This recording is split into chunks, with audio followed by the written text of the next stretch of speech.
from our homegrown make system to Bazel. So we'll talk about what Roku is and what we build, where we're going, and the challenges that we've had, and also the successes, and if we can 2 minutes for questions. I just stole this from our marketing sites about what Roku OS is. So my team is building the firmware that runs either on your TV or on your little stick that you plug into a TV, or even some speakers and stream bumpers. So this is pretty much all C and C++ that my team's building. Here's a diagram of our architecture from a build perspective. At the top, we've got third-party components. We have 150 of these.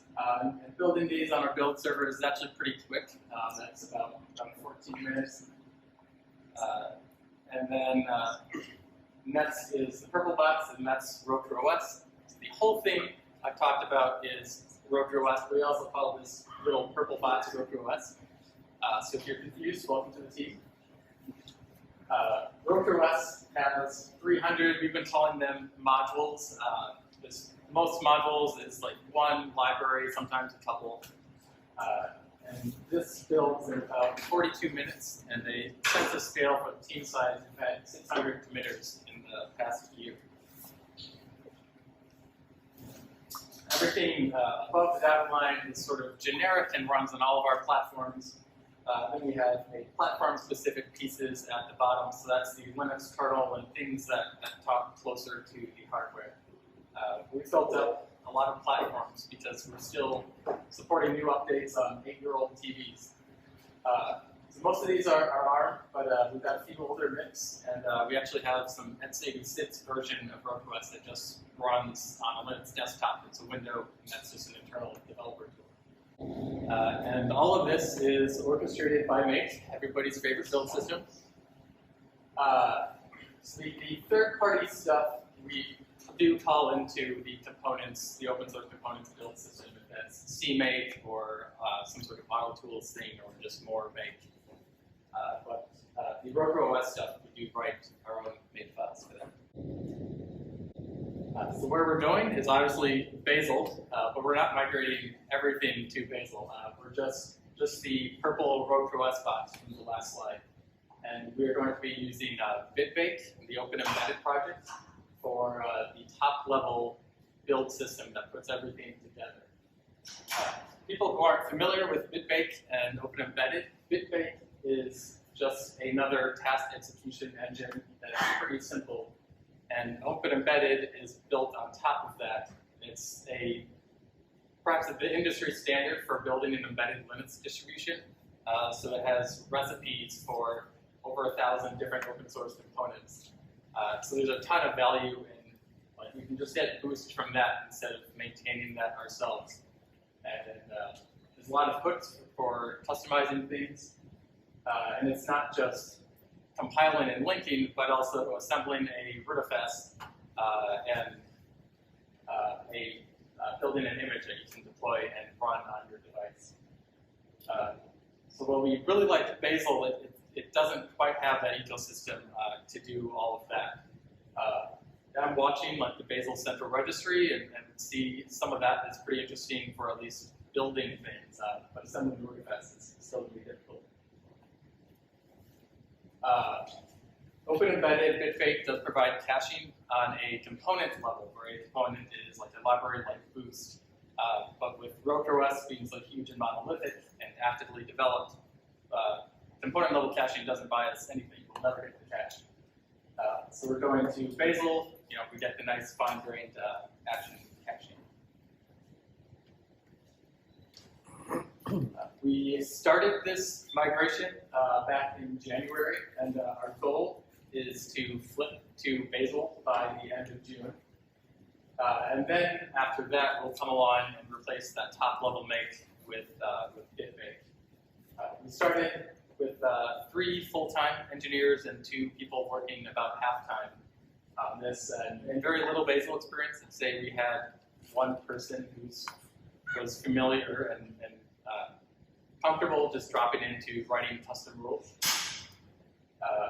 Once we got some of the foundation there, we could parallelize a lot more. So we did add 2 more engineers part-time in early May, also because that June deadline was coming up and we needed some extra push to get here.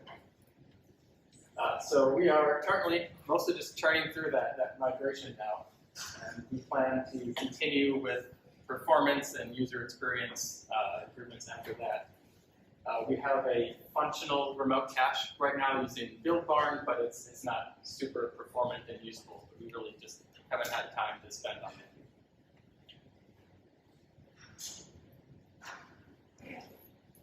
This is another view at where we're going, and just highlighting that the top level build system is not Bazel, which is pretty different from probably most people in this room. So we need to be able to configure the Roku OS build with the compile and link flags that should live at the top level and such source of truth. And what C++ tool chains to use, where to find those, and where to get dependencies. So I'll just talk through how we're approaching each of those. Bit-baked, open embedded, and also our homegrown make build system provide a sysroot to each component, so each component can declare its dependencies, and those will be built first. And then you get a sysroot with the headers and libraries that you need. So we are taking that sysroot and just dropping in a build.bazel file in there. And we are have a CC library and CC imports to bring these pre-built things into the Bazel world. To generate the imports, we do have a tool that we're using to do that. It's 90% automated. It spits out something, a human reviews it, maybe changes a few things that are tough to automate, and we can check those into Git, and they don't change real often. To pass compile and link flags from the top level to Bazel, we're just generating a Bazel RC file. The host and target options. Tool chains, we're using the Aspect GCC tool chain with some adaptations, but we just do need to still point it to a path of where that tool chain is on this. And then we finally get to invoke Bazel, and we pass -- override repository to say this is where this generated stuff lives, and use this generated in Bazel RC. Before we get to actually tell it what to build.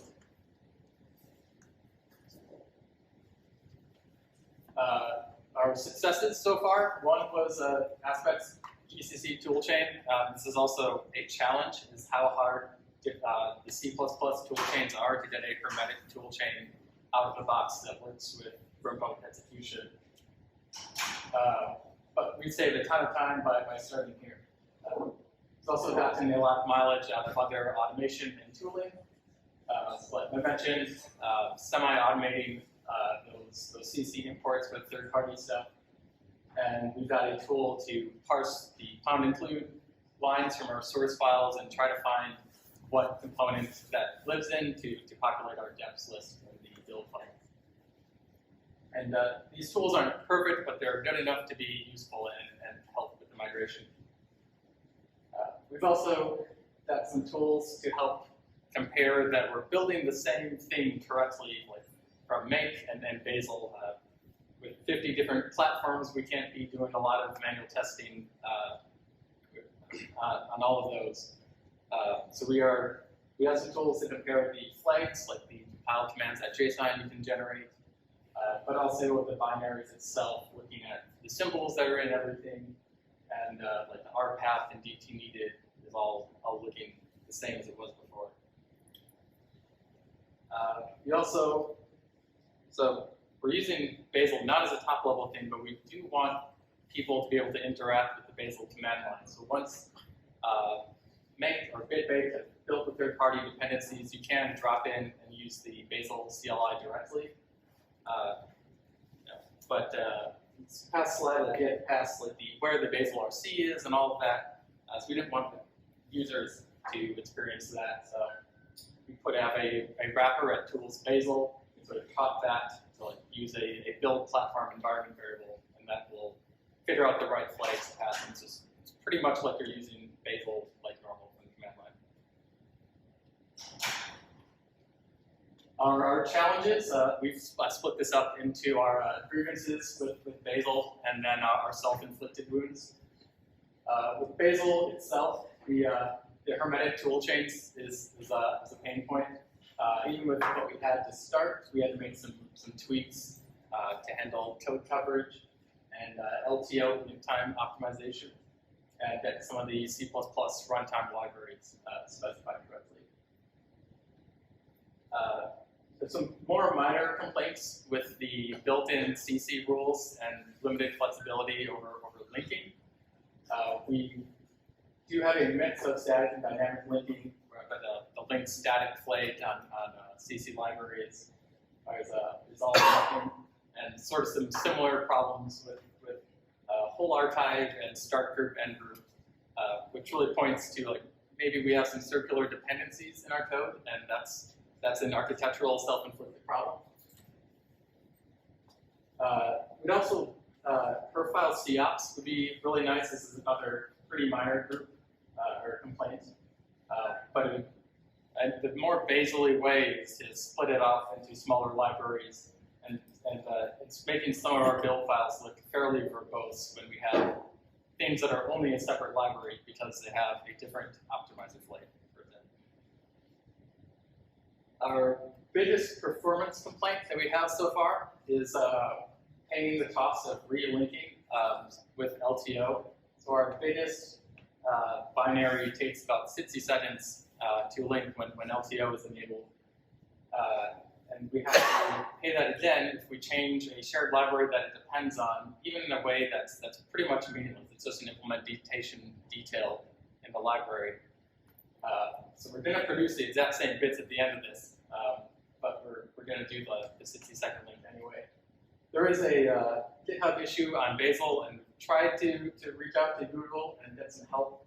They have something called interface shared libraries, shared objects, that can help with this, but the tool to actually use that is not open source with the rest of Bazel. We would be pretty happy to just get some more guidance on what goes into that tool, and we could probably write it ourselves and share that.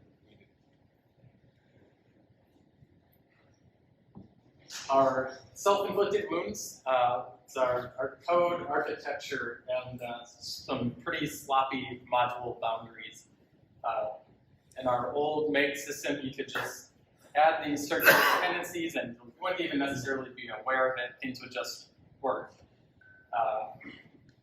And in Bazel, we have to do some funky stuff to break up some of those cycles.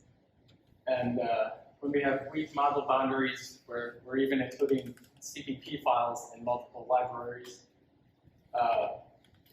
It looks it's a lot more visible when you're doing something wrong like that in Bazel, which is actually a good thing, because now we can make it painful for people, it stops getting worse, and we can enforce that it gets better, and we know where to target refactors. We've also spent a fair amount of time trying to get our dependencies to build reproducibly, so whether with make or via FitBake. And just a lot of this stuff Bazel handles if you're building things with Bazel directly. So frandom seed, which matters more with LTO than not. Getting file prefix maps and all the dates and timestamps and absolute paths that get stuck in a build. My last slide before questions is my personal favorite fun fact. We learned when we were turned on LTO and we got warnings that all these compilation jobs are being done serially. That's because GCC couldn't find make. GCC doesn't just call into the pthread API to spawn threads to do this in parallel. They generate a make file and tell make, go run this with however many jobs. Was pretty surprising. So to get this for a real hermetic toolchain, you actually have to have make as part of your toolchain. That's all I've got prepared. So got a few minutes. I'm not sure if anyone's keeping time, but yeah, take some questions.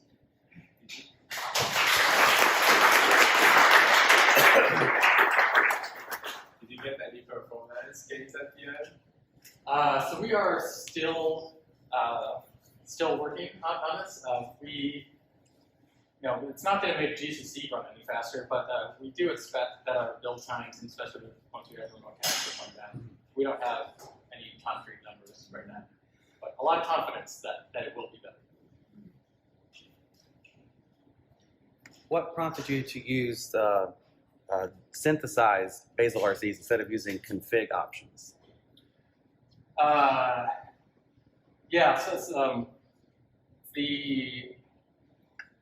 We wanted the source of truth to be the top level build system, and we could have used that to generate all the config options, or just generated Bazel RC. So we didn't want to. We maintain like everything that's platform specific in that top level thing, and we just didn't want to duplicate that in the business. So it does limit us to only having. You can only build for one platform. If you're building that Bazel RC from the top level system, then why does the user have to punch in the platform config environment variable? Wouldn't that be inherited from that Bazel RC that's generated? So the way it works, at least in our current made system, let's